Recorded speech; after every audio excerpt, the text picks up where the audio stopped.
안녕하세요. 세상엔 상식이 통하지 않는 인간이 정말 있구나. 라는 걸 깨달은 40대 남자입니다.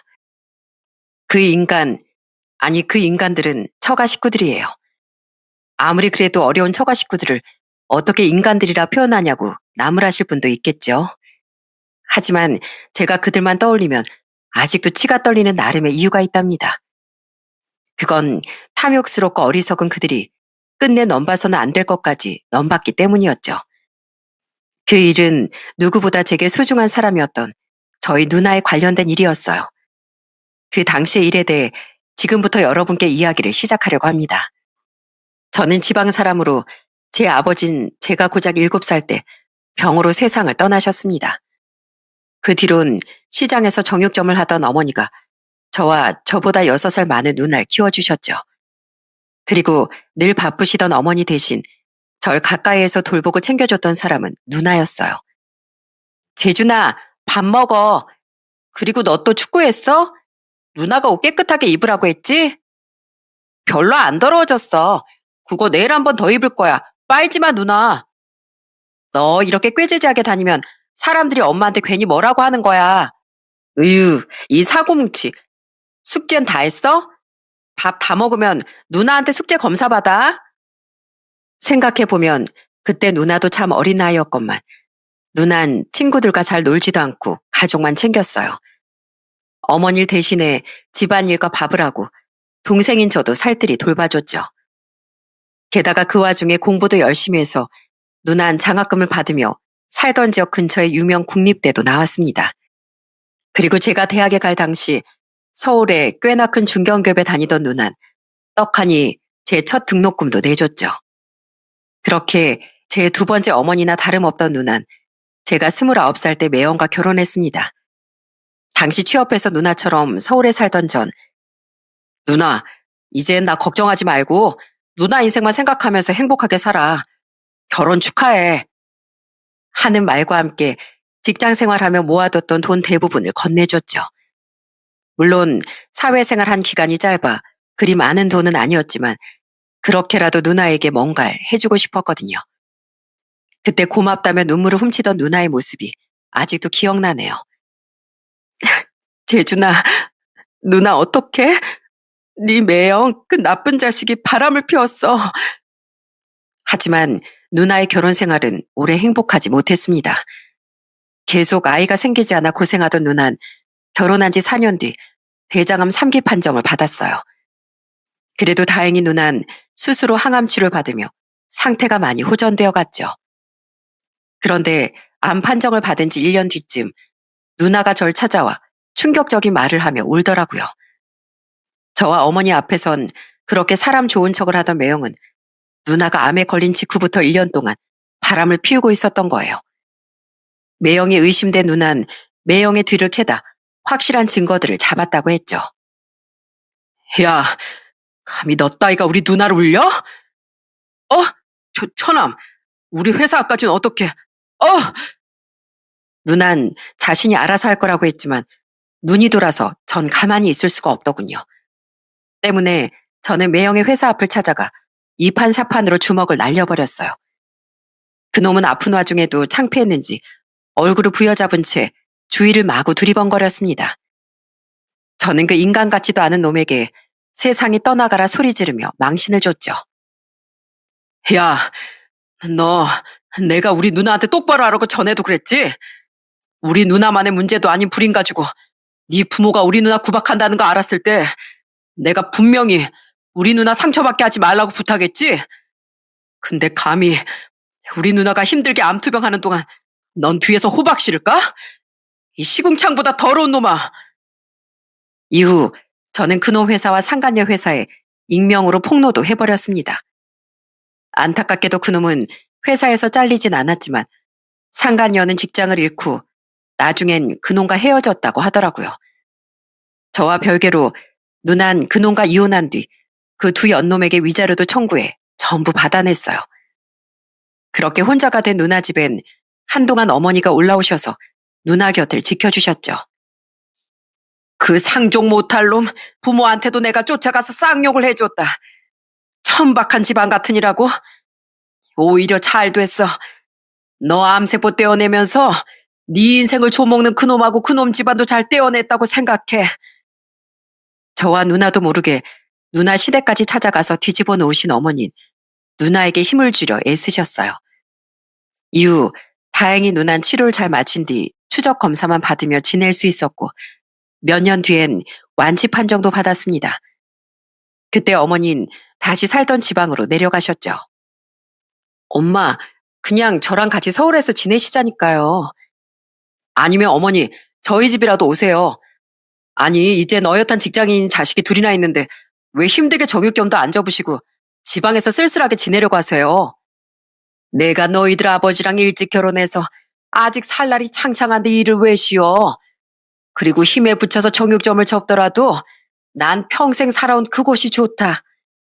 게다가 재준이 넌 장가도 간 놈이 아이 무슨 합가야. 아유, 난 서울 올 생각 전혀 없으니까 둘 다 포기해라. 저와 누나가 붙잡았지만 워낙 여장부였던 어머니는 단호하시더군요. 그리고 그때 어머니 말씀처럼 당시 전 결혼한 지 막 1년이 됐을 쯤이었어요. 물론 제가 독단적으로 어머니께 합갈 제안한 건 아니고 먼저 어머니 모시고 싶어 한 건 제 아내였죠. 제 아내는 너무 착한 사람이기도 했지만 저희 어머니를 굉장히 좋아했거든요. 왜인지를 얘기하자면 결혼 전으로 조금 거슬러 올라가 이야기를 해야겠네요. 오빠, 나 사실 우리 가족에 대해 할 말이 있어. 아내와 저는 제가 더 높은 연봉을 제안받아 이직하기 전에 다니던 회사에서 만난 직장 선후배 사이였어요. 그렇게 연애 중 결혼 이야기가 한 번씩 오가던 어느 날, 아내는 눈물을 글썽이며 가정사를 털어놨어요. 그동안 아내의 집안 형편이 좋지 않다는 건 알고 있었지만 자세한 사정은 몰랐던 전 많이 놀랐습니다. 처가의 어려운 형편보다 문제였던 건 바로 처가 식구들이었어요. 우리 부모님은 강원도 쪽에서 화원을 운영하신다고 했지. 근데 그 화원 일주일에 여는 날보다 닫는 날이 더 많아. 형편이 어려운데도 불구하고 두 분은 성실이랑은 거리가 먼 분들이거든. 맨날 가게 문 닫고 집에서 쉬거나 친구인 아줌마 아저씨들이랑 놀러 다니는 일이 다반사야. 그리고 부모님과 같이 사는 내 남동생도 딱 우리 부모님 같은 애고 맨날 이 직장 저 직장 간만 보다가 금방 그만둬 버리고 놀기만 좋아하는 애. 성실하고 검소했던 아내와 달리 처가 식구들은 게으르고 씀씀이도 해펐다는군요. 거기까진 그래도 괜찮은데 문제는 처가 식구들, 특히 장인 장모가 늘 아내에게 돈을 요구했었다는 거예요. 그럼 아내는 거절을 하다가도 그래도 힘든 형편에 자신을 키워주신 부모님을 외면하지 못하고 또 돈을 주곤 했다네요. 나도 이런 내가 너무 싫은데 이런 나랑 결혼할 사람은 무슨 죄겠어. 난 친정 식구들 때문에 모아둔 돈도 많지 않고 나랑 결혼한다면 분명 오빠도 우리 집 식구들 때문에 불행해질 거야. 그래서 난 오빠가 결혼 이야기 꺼낼 때마다 너무 괴로웠어. 그래도 더 이상 숨기면 안 될 것 같아서 오빠를 놓아줄 각오까지 하고 솔직하게 얘기하는 거야. 답답해 보여도 워낙 심성이 여리고 착한 사람이었기에 모질게 굴지 못한 아내의 상황을 이해했습니다. 제가 가장 좋아했던 아내의 심성에 대한 양면을 좋은 부분만 골라서 사랑할 순 없었으니까요. 물론 저도 고민은 됐지만 결국 아내를 평생 지켜주고 싶다는 제 마음을 따르기로 했어요. 대신 결혼하면 처가의 마음 약한 아내가 빼앗기지 않도록 돈 관리는 전적으로 제가 하겠다는 조건을 걸었죠. 좋아. 내가 왜 불만 있겠어. 나도 그렇게라도 이젠 우리 가족에게 더는 휘둘리고 싶지 않아. 아내는 끝내 곁에 남아준 제게 고맙다며 눈물을 뚝뚝 흘리더군요. 그렇게 우린 제 나이 37에 결혼을 진행하게 됐고 감사하게도 어머니는 누나 때와 똑같이 저희에게도 약간의 경제적 지원을 해주셨어요.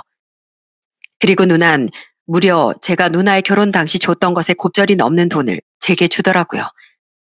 게다가 누나와 어머니는 아내의 사정을 듣곤 직접 우리를 데리고 다니며 혼수와 예물까지 마련해 주셨어요. 아가, 우리가 너한테 눈치를 주려고 널 데리고 다니는 게 아니라 이런 건 여자가 직접 골라야 평생 서운함이 안 남는 걸 알고 널 부른 거다. 우리가 혼수랑 예물을 해주고 싶은데 네 취향을 잘 모르니까 말이야. 네가 어떻게 해서든 혼수는 마련해 온다고 했다며? 네 사정 다 아는데 그렇게 무리할 필요 없어. 하지만 안 그래도 저희 친정은 지원도 못 해주고 저도 오빠에 비해 모아놓은 돈이 턱없이 적은데요. 이건 너무 염치가 없는 것 같아요. 우리 예비 올케가 그런 미안함을 느낄 줄 아는 애인 걸 아니까 나도 엄마도 더 올케한테 해주고 싶은 거야. 이럴 땐 그냥 감사합니다 고 받으면 돼. 그리고 올케, 결혼하고 나서도 혹시 기댈 곳 없으면 나랑 엄마한테 기대. 우린 이제 가족이잖아. 아내처럼 저도 이건 정말 괜찮다고 거절했지만 어머니와 누나의 마음은 단호했어요. 두 사람은 이건 제가 아닌 아내의 부담을 덜어주고 싶어서 사주는 거라며 넌 가만히 있으라고 야단까지 쳤죠. 아내는 그런 두 사람에 대한 고마움에 어쩔 줄 모르다가 결국 눈물을 터뜨리기도 했죠. 감사합니다. 저 맨날 가족들 요구만 들어줘 버릇했지. 이렇게 챙김받는 건 처음이에요. 그래서 너무 어색하기도 하고 죄송하기도 한데 또 너무 감사해서 자꾸 눈물이 나요. 아이고, 어린애가 얼마나 마음고생이 많았을고. 괜찮다.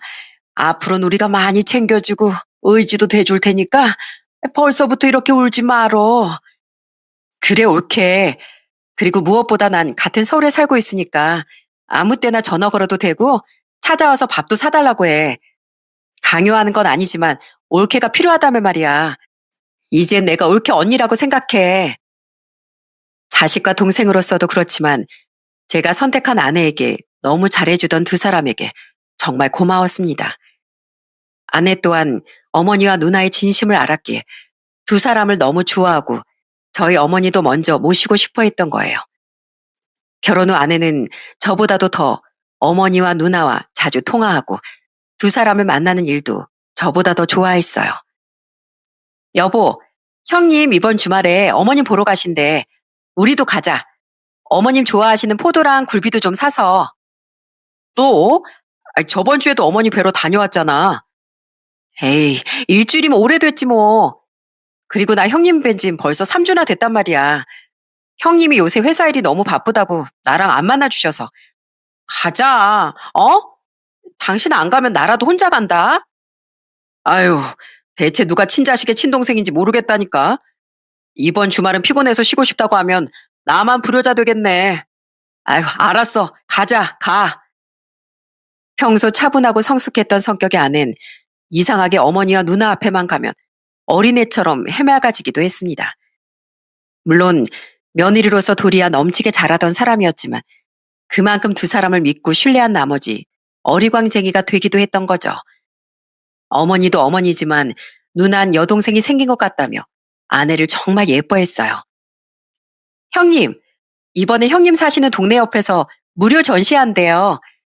우리 거기 갔다가 저녁엔 닭발 먹으러 가요. 네? 닭발에 소주 제가 쏠게요. 좋지. 역시 놀자고 나 불러내주는 사람은 우리 올케밖에 없다니까. 대신 닭발은 내가 살게. 아니에요. 제가 형님이 좋아서 불러낸 건데 당연히 제가 사야죠. 저번에 형님이 맛있는 거 사주셨잖아요. 여보, 나 그날은 형님이랑 둘이 놀고 올게. 괜찮지? 저 없이도 누나를 자주 만나던 아내에게 저도 어머니도 참 고마워했습니다. 아내는 자신이 좋아서 그런 거라고 말했지만 저와 어머니는 늘 누나를 걱정했거든요. 주위 친구들은 대부분 가정이 있어 누나와 자주 만나지 못했기에 혼자 많이 쓸쓸해할까 봐요. 제가 자주 연락한다고 한들 남자와 여자의 공감대는 좀 다르니까요. 올케, 정말 고생 많았어. 재준아, 너 올케 잘 챙겨주고 있는 거 맞지? 여잔 출산 후에 몸 회복하는 일이 진짜 중요하대. 너 책임감 가지고 올케 잘 보살펴야 한다. 아내는 결혼한 지 2년 뒤 아들을 낳았습니다. 그때 아이를 그토록 갖고 싶어 했던 누난 정말 뛸 듯이 기뻐하며 축하해줬어요. 어머니 또한 첫 손주가 태어난 걸 기뻐하며 아내의 산후조리원 비용 전액을 내주셨죠. 그리고 아내가 조리원에서 퇴소한 후 누난 아내를 돕기 위해 찾아와 아내에게 무려 500만 원을 건네주기도 했습니다. 거절하면 나 서운해. 나 돈 잘 버는 거 알잖아. 게다가 뭐 쓸 데도 없는데 전혀 부담 가질 거 없어. 애 용품은 내가 또 많이 선물해 줄 테니까 그건 우리 조카나 내 동생한테 쓰지 말고 올케 먹고 싶은 거 또 사고 싶은 것만 사. 으이구, 대견한 우리 올케 내가 한번 안아줄게. 아내는 결혼을 하며 자신이 얻은 건 저와 아들뿐만 아니라 시어머니와 시누이라는 진정한 가족이라며 늘 가슴 벅차했어요. 이렇듯 저희 어머니와 누나라는 존재가 아내에게 더욱 크게 다가왔던 건 저희 가족과는 너무 상반됐던 처가 식구들 때문이기도 했죠. 처가 식구들은 아내가 출산할 때를 포함해 단 한 번의 지원 혹은 용돈도 준 적이 없었어요. 우리가 결혼할 당시 꽉 닫힌 마음을 표현하듯 팔짱을 단단히 끼고 앉은 장모는 이런 말을 했습니다. 우리 집 사정은 가은이한테 들어서 대충 알고 있지? 우린 먹고 돌아가실래도 지원해줄 돈 없으니까 지금도 앞으로도 우리한테 절대 돈 바라지 마라. 오히려 우리가 이렇게 착한 딸을 다 키워서 시집 보내줬는데 앞으로 우리한테 잘해야겠지? 엄마, 왜 처음 보는 사람한테까지 그런 말을 해? 내가 뭐 못할 말 했니? 사위도 자식인데 당연히 장인장모한테 효도하고 살아야지. 네, 제가 사위로서 돌인하고 살겠습니다.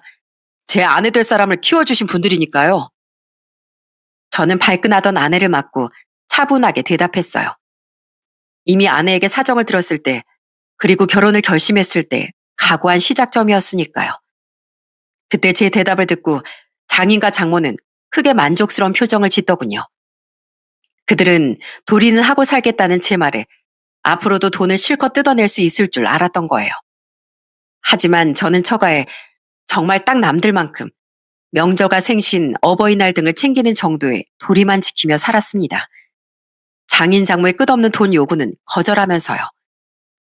박서방, 남들은 자식들이 결혼하면 기념으로다가 시부모나 장인 장모 여행도 보내준다고 하던데 자넨 뭐 없나? 결혼 기념으로 부모님 여행을 보내드린다고요? 정말 여유가 많은 사람들인가 봐요. 죄송하지만 저희는 갚을 집 대출금도 많고 그만한 여유가 못 돼서요.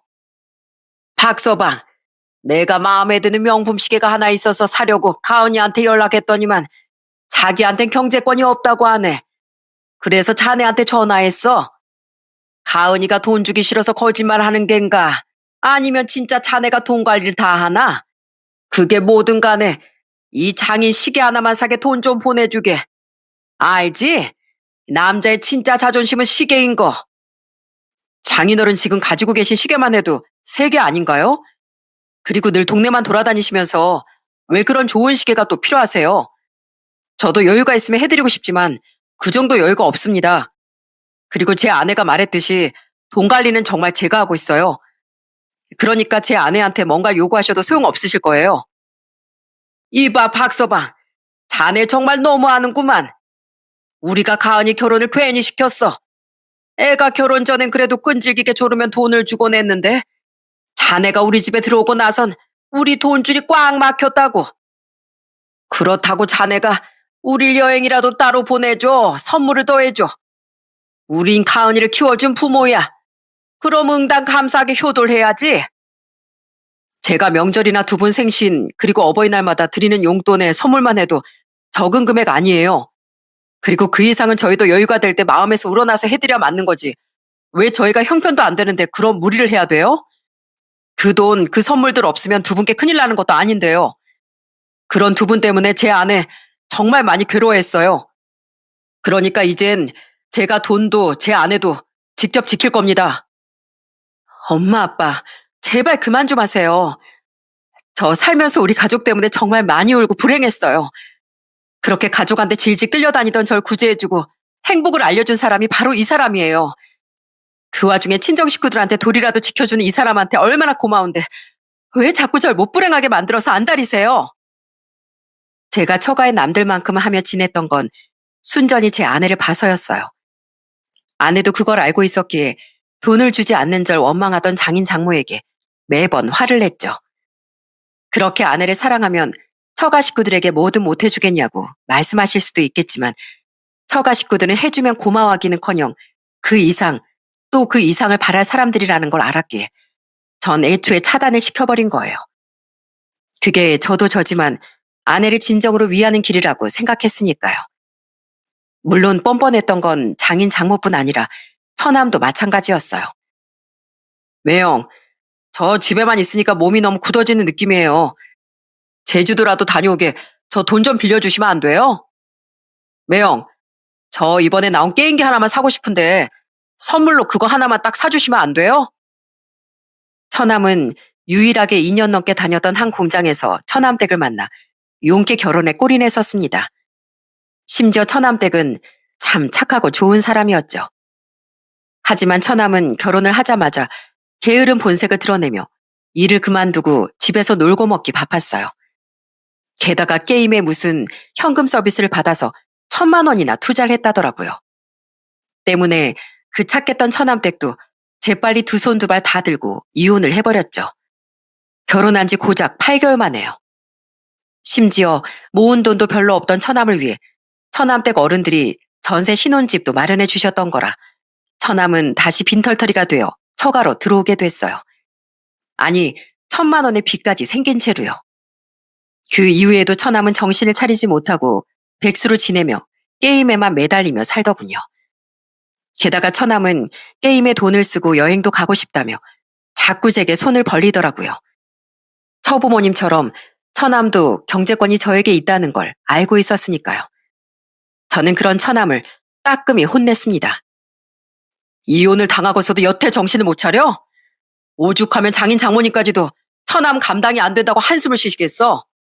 처남 친구들이랑 술 마시러 나갈 때도 장모님께 돈 타서 나간다며?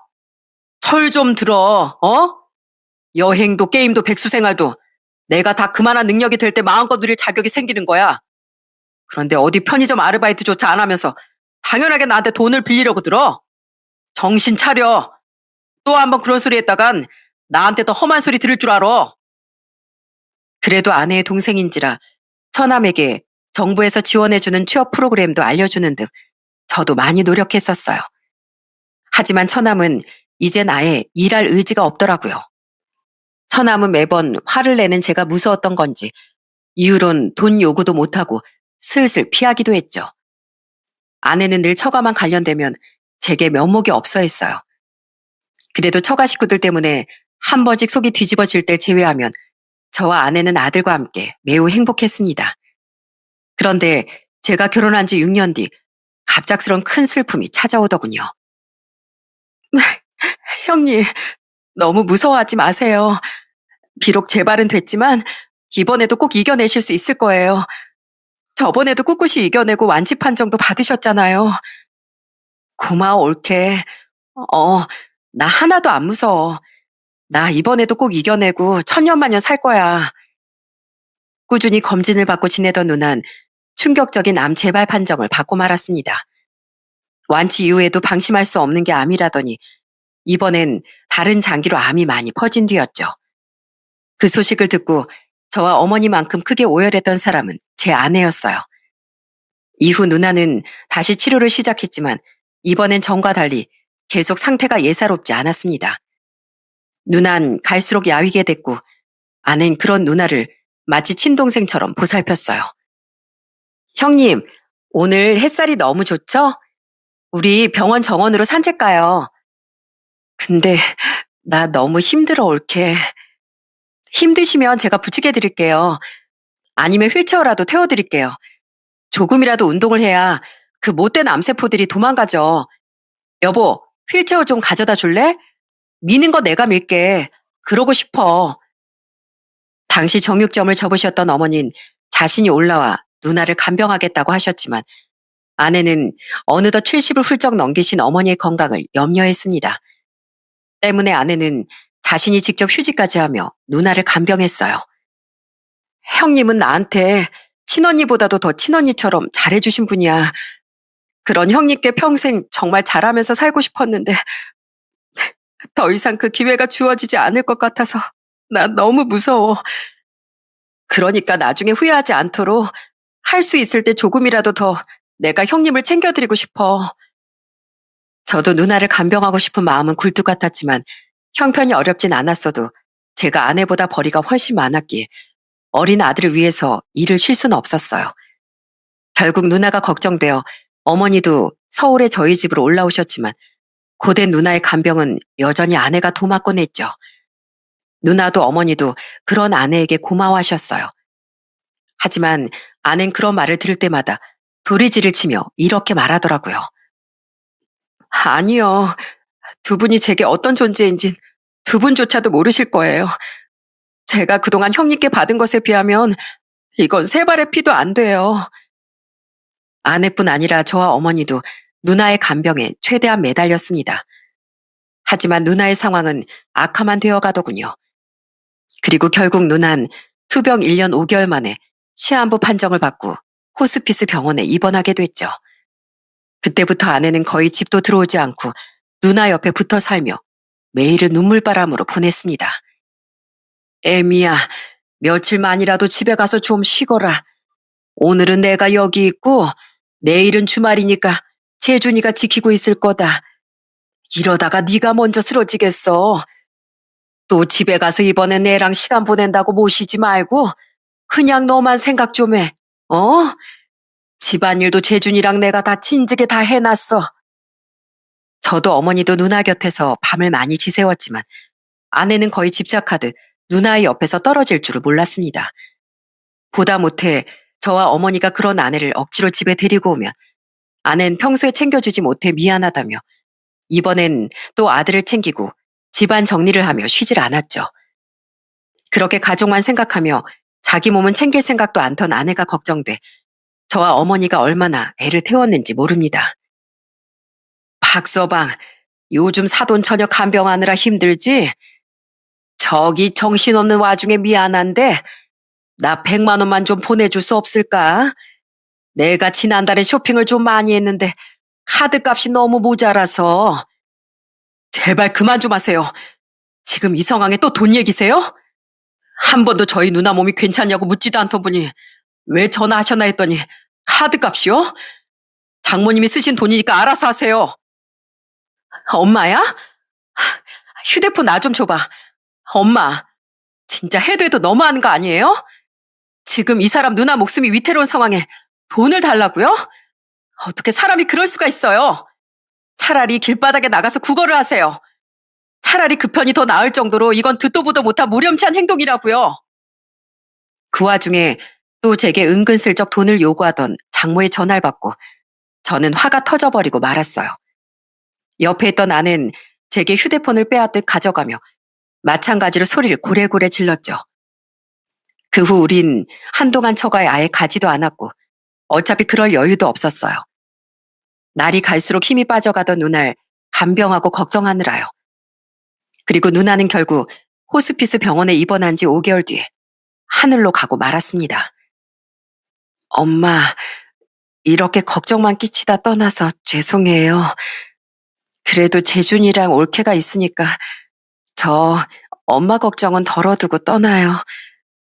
재준아, 부디 이 누날 대신해서 어머니 잘 모셔주고 올케한테도 잘해줘. 그리고 올케, 너무 가여운 우리 올케, 내 막내 동생. 동생이요? 그럼 말만 형님 올케지 우린 자매나 다름없는 사이 아니었어? 올케는 처음 우리 집에 시집 왔을 때부터 우리 엄마의 막내딸 그리고 내 막내 동생이 된 거야.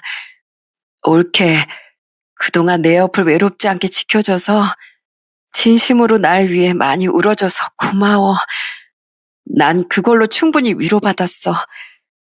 그러니까 더 이상은 슬퍼하지 말고 우리 사랑스러운 조카랑 내 동생 그리고 우리 어머니랑 행복하게 살아. 어머니와 저에게 차례로 인사한 뒤 누나는 마지막으로 올케에게 시누이가 아닌 언니로서 작별을 고했습니다. 그리고 얼마 뒤 의식을 잃은 누난 나흘간의 혼수 상태에서 결국 깨어나지 못했죠. 그때 아내는 누나를 부여잡고 마치 부모를 영영 잃은 어린애처럼 악다구니까지 쓰며 오열했어요. 형님, 형님, 가지 마세요. 어머니와 전 그런 아내와 더 이상 미동이 없는 누나를 끌어안고 함께 울었습니다. 그 뒤 무슨 정신으로 장례를 치렀는지 사실 아직도 기억이 잘 나지 않아요. 망연자실한 채 우린 조문객을 맞이하고 누나를 영원히 떠나보냈죠. 그때 장인 장모는 그래도 조문을 와준 반면 처남은 코빼기조차 보이지 않더군요. 게다가 장모는 무슨 할 말이 있는 사람처럼 자꾸 입술을 달싹였는데 그런 장모에게 관심을 가질 여유조차 당시에 제겐 없었어요. 그렇게 장례를 마친 뒤 저는 아내와 아들과 함께 집으로 돌아왔습니다. 난 네 누나 집에 가서 천천히 유품 좀 정리하련다. 같이 갈 필요 없어. 그냥 좀 혼자 있고 싶구나. 그때 어머니는 홀로 누나의 집으로 향하셨어요. 걱정되는 마음에 같이 가자고 말씀드렸지만 어머니는 혼자서 누나의 마지막을 정리하고 싶다고 하시더군요. 아마 어머니는 아무도 없는 곳에서 실컷 슬픔을 토해내고 싶으셨던 것 같습니다. 아니면 이젠 별이 된 누나와 따로 나누시고 싶은 말이 계셨을지도 모르죠. 그 마음을 헤아렸기에 저와 아내는 어머니를 혼자 보내드린 거예요. 여보, 나 혜진이 좀 재우고 올게. 애가 너무 피곤해하네. 아내는 당시 7살이던 아들을 씻긴 뒤 재우러 방에 들어갔습니다. 저처럼 지친 아내를 도와야 한다는 걸 머리로는 알고 있었지만 너무 슬픔에 잠긴 나머지 몸이 말을 듣지 않더라고요. 저는 멍하니 소파에 앉아 어릴 적 쪼그려 앉아 저를 세수시켜주던 누나, 제가 반찬 투정하면 숟가락으로 제 이마를 딱 때리며 키 안 큰다고 혼을 내던 누나 등등 생전 누나의 모습을 계속해서 떠올렸어요. 그러지 않으려고 해도 누나의 기억은 자꾸 물밀듯이 제 머릿속을 헤집었죠. 얼마나 시간이 흘렀을까 막 아들을 잠재운 아내가 거실로 나오더군요. 그리고 그와 동시에 저희 집 초인종이 울렸어요. 누구지? 엄마랑 형식이네? 지친 듯 제 옆에 앉으려던 나는 인터폰을 보며 화들짝 놀랐습니다. 의외의 손님에 저 또한 놀라서 드디어 몸을 일으켰어요. 그때만 해도 전 그래도 두 사람이 절 위로하러 찾아온 줄 알았습니다. 그것 말곤 그 상황에 어느 누가 다른 예상을 할 수 있었겠어요? 하지만 저희 집에 발을 들여놓은 두 사람의 용건은 상상도 못했을 만큼 어이가 없는 것이더군요.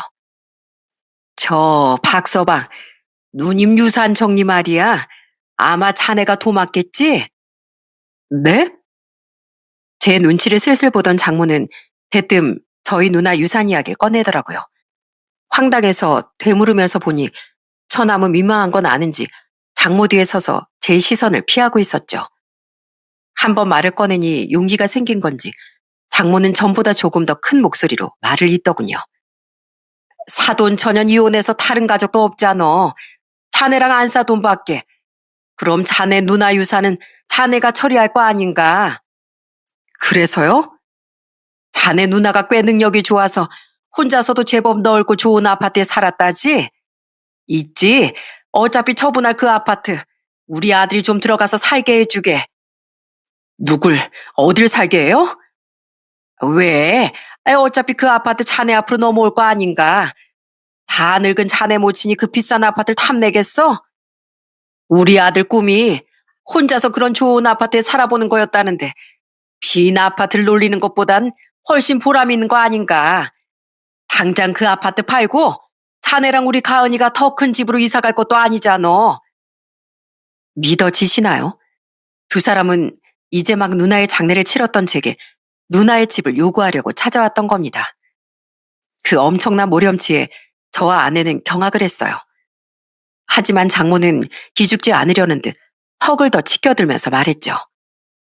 지금 제정신입니까? 지금 누나 잃은 슬픔에서 빠져나오지도 못한 사람한테 누나 집을 달라고 요구하는 거예요?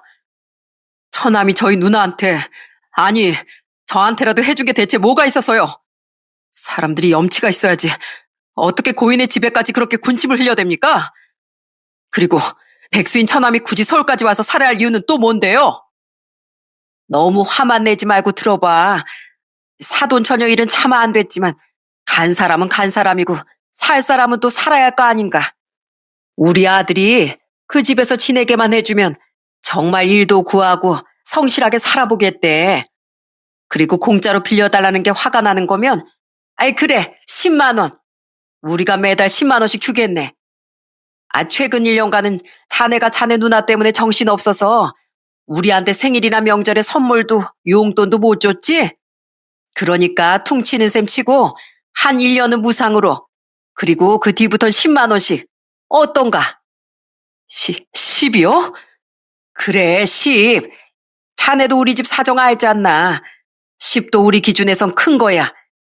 뭐 나중에 우리 아들이 돈을 벌게 되면 더 줄 수도 있겠지. 에휴, 이 장모 좀 봐주게. 나도 이제 나이가 있는데 언제까지 다 큰 아들 밥 차려주고 뒤시다거리를 해야겠나? 나도 힘들어. 게다가 동네 사람들이 다 큰 아들내미가 이혼당하고 일도 안 하고 부모 집에 얹혀 산다고 얼마나 손가락질 하는 줄 아나? 진짜 요즘엔 동네 창피해서 집 밖에 나가기도 싫다니까. 얘가 우리 집에서 나가 살기라도 해야 우리도 고개 좀 들고 다닐 거 아닌가? 저기 매영, 이건 제가 돈을 빌려달라는 것도 아니고 그냥 매영 앞으로 될 그 집에서 살기만 하겠다는 거니까 들어줄 수 있죠? 가족 좋다는 게 뭐예요? 그렇게만 해주면 저도 저희 부모님도 그동안 매영한테 서운했던 거 다 풀기로 했어요. 이 정신 나간 모자가 정말 뚫린 입이라고 아무렇게나 짓거리더군요. 다른 건 몰라도 어떻게 저희 누나의 영역을 감히 건드릴 생각을 한답니까? 그 와중에 1년 뒤부터 10만 원씩 준다는 얘기를 선심 쓰듯이 하는 그들을 보는데 누나를 잃은 슬픔까지 더해져 제 분노가 터져버리고 말았어요. 저는 눈에 불을 지피며 무작정 그들의 등을 현관으로 떠밀기 시작했습니다. 그리곤 당황해하는 그들에게 소리쳤죠. 아유, 왜 이러나 박서방. 아직 우리 용건이 다 안 끝났는데. 그 용건 절대 들어줄 생각 없으니까 당장 이 집에서 나가세요. 우리 집엔 사람 아닌 존재 들여놓을 생각도 없으니까요. 뭐라고? 적어도 사람이라면 이제 막 가족을 잃은 사람을 찾아와 이런 뻔뻔한 욕을 할 수는 없을 겁니다. 당신들이 사람이라면 적어도 나한테 조의라도 한마디 표했어야죠. 그런데 누나 잃은 사위한테 위로는커녕 뭐요? 집을 내놔? 얼마나 몰상식하며 여길 찾아와 대뜸 그런 말을 할 수 있답니까? 어차피 누나 집은 어머니께 드릴 거고 이렇게 비상식적인 사람들하고는 더 이상 할 말 없으니까 나가요. 그리고 난 그쪽들이랑 이제 쳐가고 뭐고 싹 다 인연 끊을 테니까 2번 다시 연락하지 마세요. 아니, 매영, 아무리 그래도 말이 너무 심한 거 아니에요? 우리가 뭐 돈을 달랬어요? 뭘 어쨌어요? 돈이든 돈가루든 난 아무것도 줄 생각 없으니까 나가라고. 나한테 뭐 맡겨놨어? 이 머리에 똥만 찬 인간들아. 아무리 생각이 없어도 건드려선 안 될 선이라는 게 있는 거야. 야, 문영씨, 너 내가 한 번만 더 까불면 더 험한 소리 들을 거라고 했지? 근데 지금 내가 완전히 눈이 돌아서 쌍욕이 아니라 손이 나갈 것 같거든? 근데 그런 모습 보면 우리 누나가 너무 슬퍼할 것 같아서 마지막 인내심으로 참는 거야. 그러니까 당장 네 엄마 데리고 나가. 당장! 아이고, 무서워라. 얘 가은아, 박서방 원래 저런 사람이니? 혹시 너한테도 막 손찌검 하는 거 아니야? 아니, 널 낳아주고 키워준 애미로서 내가 내 사위한테 이 정도 부탁도 못하니? 장모와 처남은 절 보고 잔뜩 겁에 질리더군요. 그 와중에 끝까지 그 집은 포기를 못하겠던지 만만한 제 아내를 보며 또 애원을 하더라고요. 하지만 때론 저보다도 더 저희 누나를 좋아했던 아내의 분노 또한 그동안 처가 식구들에 대한 원망과 더해져 이미 터져버린 후였죠. 아내는 갑자기 주방에 있던 가위를 가져오더니 정신 나간 사람처럼 자기 머리를 바짝 잘라댔습니다. 놀란 전 아내가 다칠까봐 빠르게 아내를 제압했어요. 아내는 엉망이 된 머리를 하곤 경악한 장모와 처남을 보며 악을 썼죠. 그놈의 낳아준 은혜, 부모 소리 좀 그만해요. 난 진짜 할 수만 있다면 엄마 뱃속으로 들어가서 사라지고 싶었을 때가 한두 번이 아니었다고요. 엄마랑 아빠가 줬다던 이 손, 이 발, 내 모든 뼈와 살, 이 머리카락까지 전부 다 없애버리고 싶었다고요. 이 몸에 엄마랑 아빠가 준 것들이 달려있다는 게 너무 끔찍해서요. 가은아, 너 지금 그게 엄마한테 할 소리야? 남들은 부모만 떠올리면 그렇게 가슴이 아린다는데 난 너무 치가 떨리고 죄책감이 들었어요. 그런 당신들 때문에 늘 기분 상해하는 내 남편한테 미안해서요. 그리고 바보처럼 당신들한테 돈 뜯기고 산 날 감싸 안아주고 진짜 형제 부모처럼 사랑해준 사람들이 바로 제 시어머니랑 형님이에요. 그런데 감히 우리 형님 집까지 넘봐요? 난 내 남편처럼 2번 다시 엄마랑 아빠 볼 생각도 없고 당연히 형식이 쟤랑도 인연 끊을 거예요. 나 여기서 더 눈 도는 꼴 보여줘요? 같이 작두라도 타볼까요? 그럼 나갈래요? 네? 아내는 정말 접신이라도 한 사람처럼 목에 핏대까지 세우며 악을 질렀습니다. 그 무서운 광경에 장모와 처남은 기겁을 하고 도망가더라고요. 그동안 전 아내가 더 흥분해 다치기라도 할까봐 계속해서 아내를 뒤에서 끌어안고 있었죠. 그들이 사라지자 아내는 바닥에 털썩 주저앉았습니다. 그리곤 제 품에 안겨 이젠 서러운 울음을 토해냈죠. 난 왜 대체 저런 집에서 태어났을까? 미안해, 여보. 그리고 나 우리 형님한테 죄송해서 어떡해. 괜찮아, 여보. 우리 누난 당신 편에 서서 화를 내줬으면 내줬지. 당신한테 언짢아 하진 않았을 사람인 거 알잖아. 그래서 더 죄송한 거야. 어떻게 내 친부모 친남매라는 사람들이 저럴 수가 있어? 그동안 내가 마음 약하답시고 저 사람들 끊어내지 못했던 게 애초에 잘못이었던 거야. 결국 내가 형님을 모욕한 거나 마찬가지야. 그동안 내가 친정 식구들한테 화만 냈지 모지게 인연을 끊어내지 못해 미안해. 이젠 나도 저 사람들하고 가족 안 할 거야. 형님을 생각해서라도 나 이젠 진짜 내 가족은 당신이랑 우리 아들 그리고 어머님뿐이라고 생각하면서 살 거야. 저런 욕심 많은 빈대들 이젠 나도 지긋지긋해. 얼마나 쌓인 게 많았으면 스스로 머리카락까지 자르며 괴성을 질러댔겠습니까? 저는 아내를 달래며 제 누나를 모욕하고 아내를 이 지경까지 몰아붙인 처가 식구들에 대한 분노를 한 번 더 곱씹었어요. 그리곤 2번 다시 그 인간들을 상종조차 안 하겠다고 다시 한번 다짐했죠. 그 이후 저와 아내는 처가와 정말 인연을 끊었어요. 장인이라는 사람은 기껏 연락해서 한다는 말이 사과도 아닌 이거였죠. 가족끼리 그 정도 배려도 못 해주나? 자넨 정말 냉정한 사람이야. 가족도 가족 나름이죠. 그리고 이제 저랑 집사람은 더는 그쪽들 가족 아닙니다. 그러니까 더 이상 아무것도 우리한테 바라지 말고 이렇게 연락도 하지 마세요. 그 정도면 그래도 알아들을 만큼 잘 잘라냈다 생각했습니다. 그런데 그 이후 장모는 한 번씩 우리에게 문자를 보내댔어요. 그나마 우리가 명절이나 생일마다 주던 용돈이라도 아쉬웠나 보더라고요. 우리가 자신의 전화를 받지 않으니 모르는 사람들의 휴대폰을 빌려 전화라고 우리가 말도 듣지 않고 끊어버리니 그 번호들로 문자를 보내댄 거죠. 박서방, 명절인데 이번에도 안 올 겐가? 그땐 우리가 미안했네. 에휴, 그런데 형식이만 보면 속이 터질 것 같은데 어쩌나. 저기 그 집을 정 빌려주기 싫으면 우리 형식이한테 방이라도 하나 얻어주면 안 될까? 박서방, 생일인데 용돈 하나 건네주는 자식이 없으니 너무 외롭고 쓸쓸하네.